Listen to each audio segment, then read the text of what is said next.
Hey, what's going on guys, Mixuba here, and in today's video we're going to be taking a look at a mono white weenies deck for standard best of one. So I got a request to play this, and by the way, feel free to leave me any deck requests you might have. I'm very happy to take a look at them. And yeah, so it's basically centered around Clarion Spirit, a 2-mana 2/2, so standard body from Kaldheim, and it reads, whenever you cast your second spell each turn, create a 1/1 white spirit creature token with flying. So sort of a more aggressive hero of Precinct 1, rewarding us for casting a lot of cheap 1-drops. So as you can see, we have plenty of 1-drops in the deck, and as payoffs for those 1-drops, obviously the Spirit, as well as the Glorious Anthem being a universal lord effect on an enchantment. So we really want to get paid for our very low and very aggressive curve. So that's pretty much all the new creatures. Oh, aside from Usher of the Fallen, you guys have seen this pretty much in every white-based aggressive deck, whether it be Boros, mono white, that type of thing. Card's crazy. Boast, create a human token, warrior, 1/1, really solid. So yeah, we'll get into the rest of the list. Venerable Knight is just a 1-mana 2/1, and it can buff up another Venerable Knight we control. So we're more in it for the aggressive stat line, but all in all, solid card. Selfless Savior, nice cheap aggressive creature, and it can give anything we want indestructible. You guys know this. Giant Killer, blow up something big, tap something down, solid 1/2 body, very Guide Mother. Get the extra couple points of damage you need with the adventure side, or the creature's a 1/1 flyer, which is okay, especially in a go wide white weenies deck. We have the Hollow Blade as a more resilient threat against control. We have a lot of 1-drops, and in the late game they might not be as impactful, or like mid to late game, so we can just drop them off to make sure our Hollow Blade sticks around. Aspirant, make everything bigger. It can make our weenies legitimate threats. We have 3 Apparition. Really like this card. Sometimes we just need to clear the way for our cheap creatures to get in there, just basically take out a Lovestruck Beast or something like that. And Apparition is a pretty cheap way to do that, and it creates a body so it can be aggressive too. Obviously the Anthem, pumping the whole team. Maul can help us get the extra couple points of damage that we need, and it's not bad on defense if we ever, for whatever reason, need to do that, but First Strike is a very relevant ability. The one card that doesn't typically fit in weenies decks is Legion Angel, but we are a best of one mono white aggro deck at our core, and Legion Angel is pretty much free in best of one. We don't have any sideboard slots to take up, so I do think the 4-mana 4/3 flyer, just the one of, is very useful. We have 22 lands, so it's not inconceivable that we cast this whenever we draw it, or pretty consistently at least, and it can give us a solid card advantage engine and a way to close out the game in a pretty big flyer. Mana base is low curve. Our curve is very low, centered around 1 and 2. But we have 18 snow-covered plains and 4 faceless havens. You can try Castle Ardenvale. I just feel like if the game really goes up into the point where you need to make 1/1s, you're not going to get there anyways. And the faceless haven really does shine in this deck, being able to get the last couple points of damage in. So huge fan of faceless haven. So that's it for the list, guys. If you like it, be sure to drop a like on the video. I'd really appreciate it. And consider subscribing. It motivates me to make more content. As always, deck list will be in the description down below. And let's get into some games. Alright. Oh, man. This hand is tough, eh? No 2-drop. Double Anthem. I think we need more than this, guys. I think this is a mulligan. Alright, that's a lot better. Much better. Okay, we'll keep. Drop off a Venerable Knight, and we'll keep everything else. Get started on the Usher.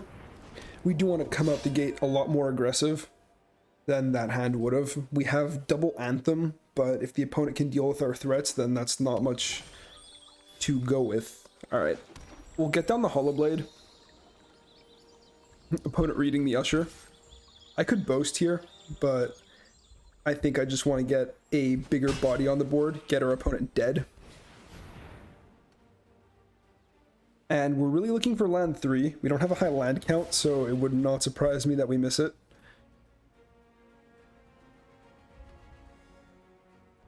This deck does fare relatively well in best of one because it is cheap and aggressive. So especially being on the play, you can really just punish slower decks. Any rampy thing, or okay, sacrifice, probably. Bone Crusher Giant, sure. We'll see what we find. Land. All right, I'm going for the Maul because we don't have a wide board state. And the Hollow Blade can become indestructible should we need it to. And a 2 power buff is better than a 1 power buff. We can get the Anthem down whenever we have a, well, you know, wider board state. And now the Bone Crusher giant creature half doesn't look very good because we just fly over.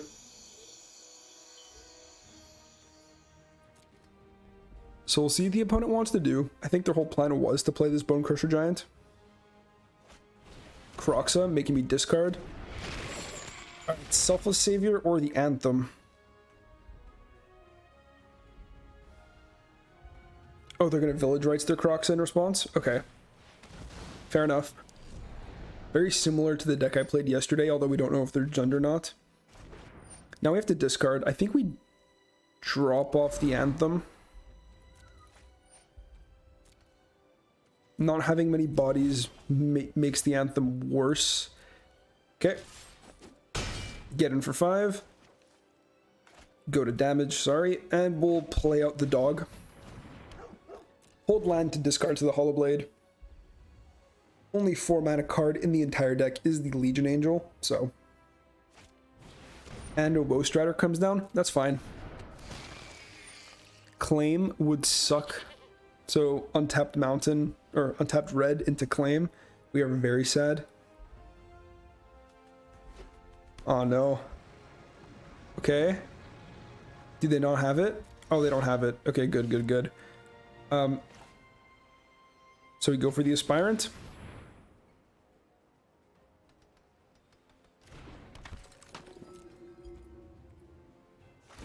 Make the Hollow Blade even bigger.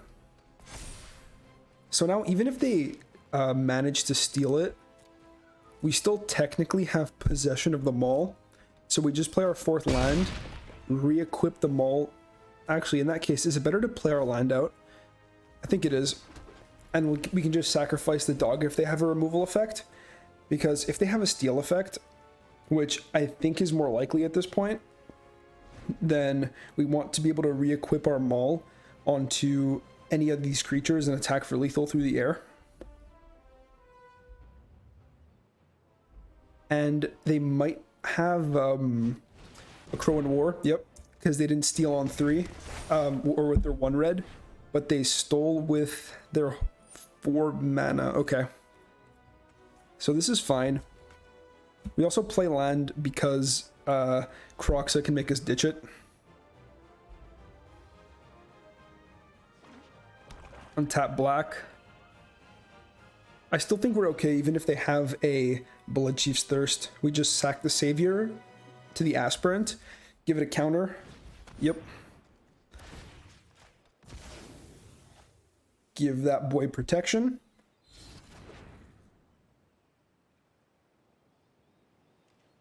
And now we'll do what I was talking about, where we just equip our Maul. Yep. So we technically own it. I mean, it doesn't really matter if we sacrifice the dog or not, but yeah, we equip our own Maul to these Aspirant and get in there for lethal through the air. So this is what I mean, where we can just kind of deploy our whole hand and get in for lots of damage. And I mean, the opponent will 100% of the time outgrind us, but we're trying to kill them before that happens. Okay, my hand is great. Let's go. Super aggressive. Opponent mulligans. Oh no, please not trickery. I'm sure I gave my opponent last game quite the scare. Alright, so probably not trickery. Probably just a bad draw. We start on the Venerable Knight because we don't know if there are creatures or not, and I think we just have to be as aggressive as possible. Snow-covered forest into a Swarm Shambler. Alright, well, now we have land 3, so that bodes well. Go for the Aspirant. Aspirant will make the Knight bigger than the Shambler, and we can start getting our damage in. Nice. So, probably mono green. Oh, Golgari. So, probably Abzan counters at this point. So, we probably want to go wide before we play the Anthem. Right? we can save the Guide Mother for after. So I think our turn is Selfless Savior and Hollow Blade. Next turn, Anthem. The turn after that, we can get both sides of the Guide Mother down. So make this a 2/2. Actually, no, we don't want to attack. We don't want to make a 2/2 and attack into the Shambler because they will block and then pump it. So we just want to either force them to chump or put them down to 13. Yep, they're still going to put the counter on it just to pump the Ozolith, I guess. And this might be a matchup where Guide Mother comes in really handy with the flying. All right, go wide. Anthem about to come down. Probably. They move all their +1/+1 counters to my dog. Is that... do you have to? You may move. No, they didn't have to do that. All right, I was reading it. I was like, isn't the Ozolith optional? I don't play much Ozolith, but at the beginning of combat on your turn, you may move all counters. All right, so opponent just totally either just messes up or gave up. And yeah, we have huge Anthem next turn, and we're just absolutely killing it from here. Okay, I think this hand is too slow. Much better. Okay, so we keep. Now, do we drop off a 1-drop or a land? That's the real question.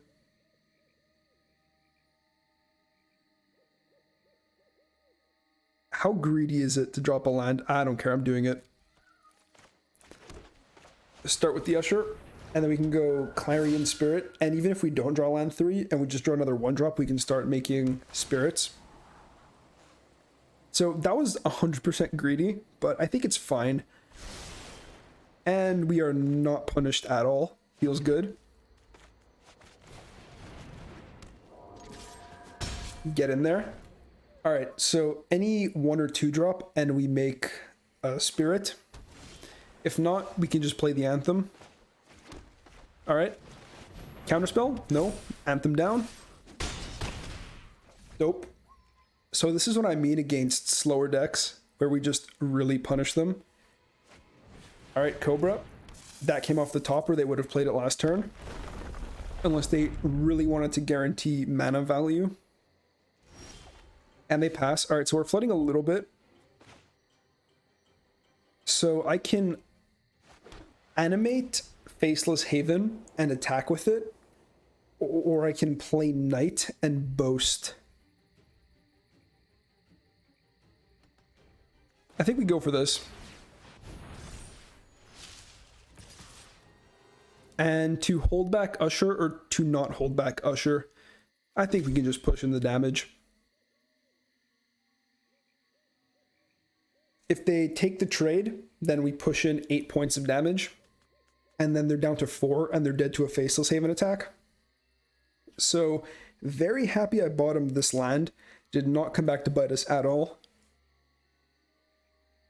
And if they just take a chump block on the Faceless Haven, then we're still happy. We attacked with the Usher regardless. So, all in all, pretty sure that was the right play.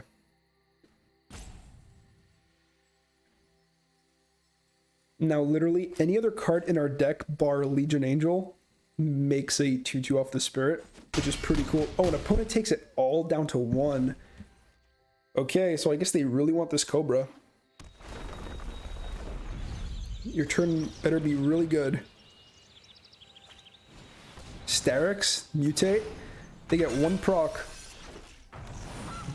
Goose, and they scoop. And yeah, they're dead on board because we just animate Faceless Haven, attack again. And that's lethal. So this is what I mean. Any type of, well, I mean, mutate isn't necessarily that slow, but they do have to ramp themselves up to mutate creatures.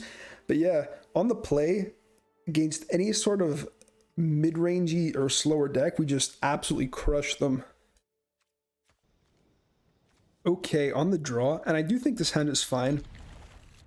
We are going to need to hit land 3, but when aren't we? Ooh, and looks like we're against the Is It Flash deck, which, as you guys might imagine, we have a crazy matchup against, with lots of cheap threats. and boast abilities and counters and indestructible.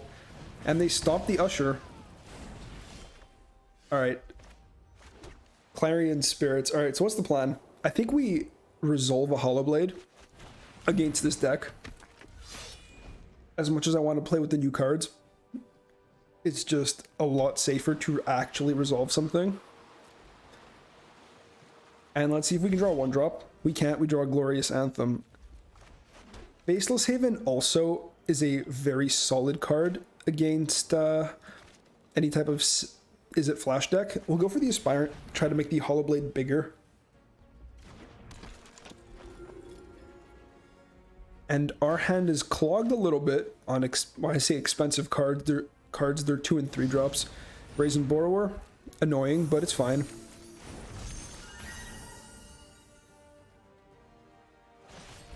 Frostbite my Aspirant.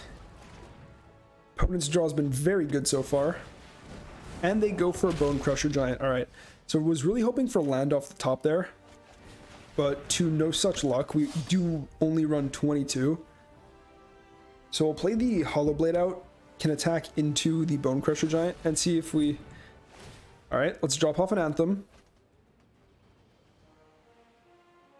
If they want to just throw removal at the Hollow Blade, I'm happy to start discarding these cards. And that means no Goldspan Dragon, so that's a good sign.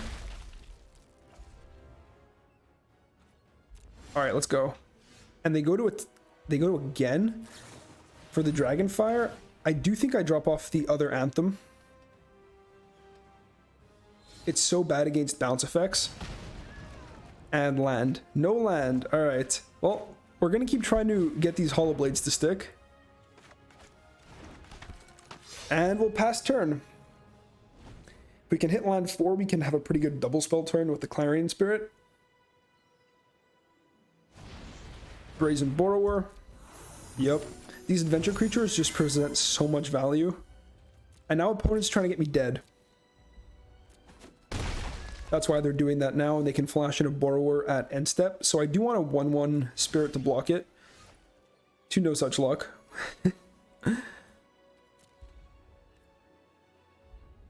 Alright.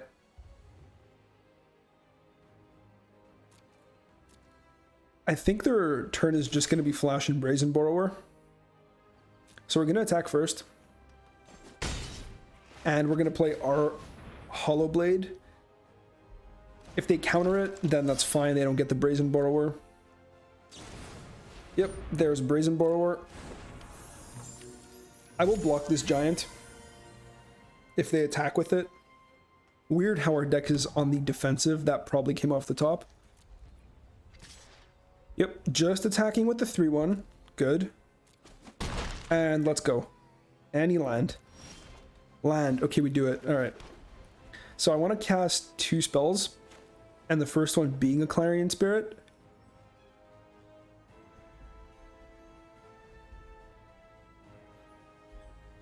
So let's start here. See if it can resolve.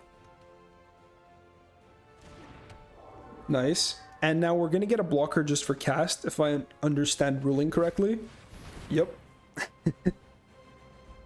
So even if they counter this Aspirant, we do get the flyer. Alright, feels good. And we can suit up our Hollow Blade. And so this one's getting sent in. Question is, do I send the other one in? I don't think so. I think I'd rather hold back this Bone Crusher Giant. We'll see if they want to block with it. They can flash in other Borrower, and then our life total is legitimately under pressure. Alright, 4/4 Shark. It's not the Brazen Borrower. And I'm glad that we didn't attack with this. Okay, so they do go for that block. We'll drop off this Hollow Blade because if I draw a second spell, then we make a bunch of spirits, which is really good.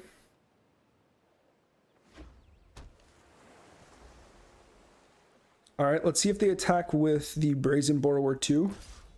They do. Alright, I'm just going to block it. Get that off the board, take an extra point of damage. I think it's worth it.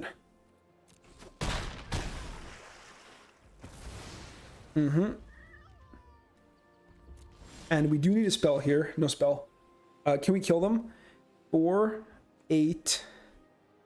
Well, I don't exactly think we have a choice. We're dead on board. 2 Brazen Borrower plus the Shark. So math is for blockers, boys.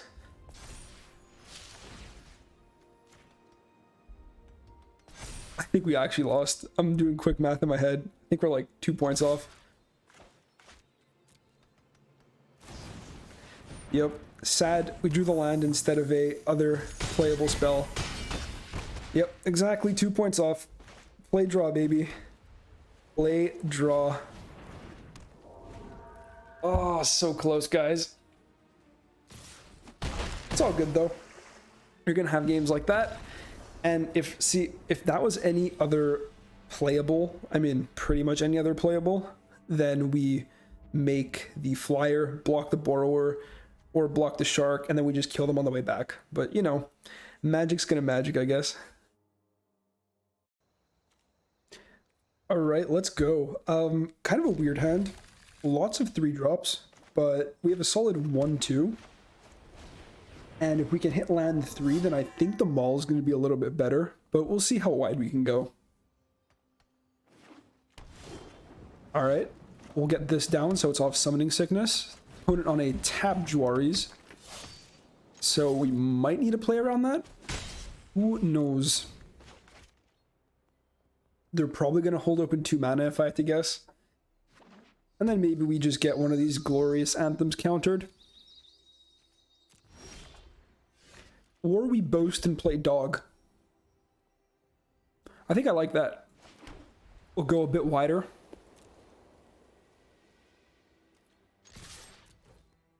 And then the anthem coming down really puts in work. And we'll play dog first to play around Juaris. And we'll boast. Opponent looks like they're on Simic, so not sure what board wipe they might have. Omen, okay. So this might be that Sultai control deck that's going around. And we've successfully gone pretty wide, making Anthem look really strong if we can resolve it. If it is that Omen, that Sultai control deck, then they are going to main deck Negates, which obviously hits everything in our hand, so we can't play around it. But if we do draw untapped land, I might just go for the Faceless Haven attack. Well, we've played out our cheap threats. We'll see what our opponent can do. On the play, of course, very helpful. We'll see if they even are on Sultai. They might just be on some weird Simic thing, but I mean, you can run Simic with just Yorion. It's just very uncommon. Yeah, there it is. There's the Sultai we know and love.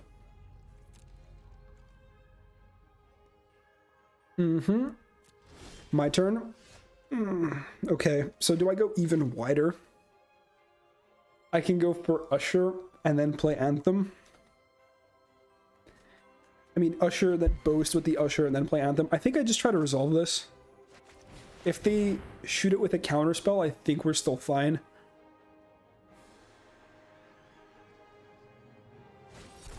Juaris, okay. Well, we played around it successfully last turn. We get our Anthem eaten. We lose out on 4 points of damage. But we still get in there for quite a bit. Opponent down to 6. Any untapped land off the top means Faceless Haven can get in there for 4. So we'll see how many more beatings they can take. And they do have to deal with our board state. Tapped Tangled Veil, okay. So a pretty greedy deck for best one. Lots of tapped lands. Okay. Play this out now. Just go for the Wolfalo Haven? I think so. Or sorry, Faceless Haven. I keep messing that up. Just don't play into any counter magic. And we have discard on the Hollow Blade if we need, and sacrifice on the dog. And have game. So any dirtily thing just does not work very well against this deck. Really fast for climbing best of one ladder. So, you know, if that's your goal, for sure give this thing a try. Alright. Opponent's on Luris. I think our hand's okay. Not fairly special, but Seasoned Hollowblade bodes pretty well. Okay, we're gonna have to be contending with Mill. Let's start on the Venerable Knight.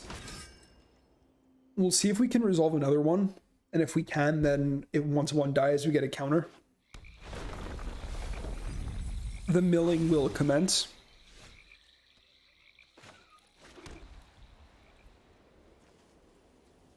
So I can go Venerable Knight and Usher, or Venerable Knight and Savior. I don't hate it.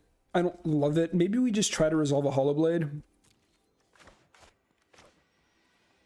Sure. Hollowblade can attack through Crab. And unless they have a Drown right here, they can't exactly deal with it effectively. Thought Thief. Okay.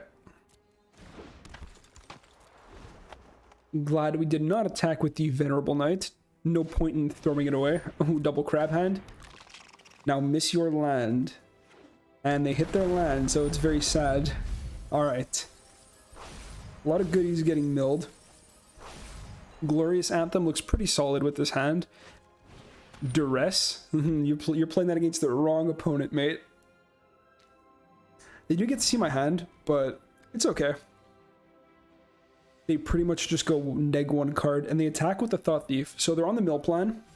No? Okay. And we find an Anthem. I think we try to resolve this. The opponent's on 1 blue. That permanent Lord effect might be crucial for the rest of the game. I will happily take this block, or take this trade. And now all of our 2/1s can attack through these Ruin Crabs. Opponent buys Luris and does nothing. Feels good. So, even though we hit land, and I can get Legion Angel down, I do think I just want to go super wide. We'll start by attacking, though.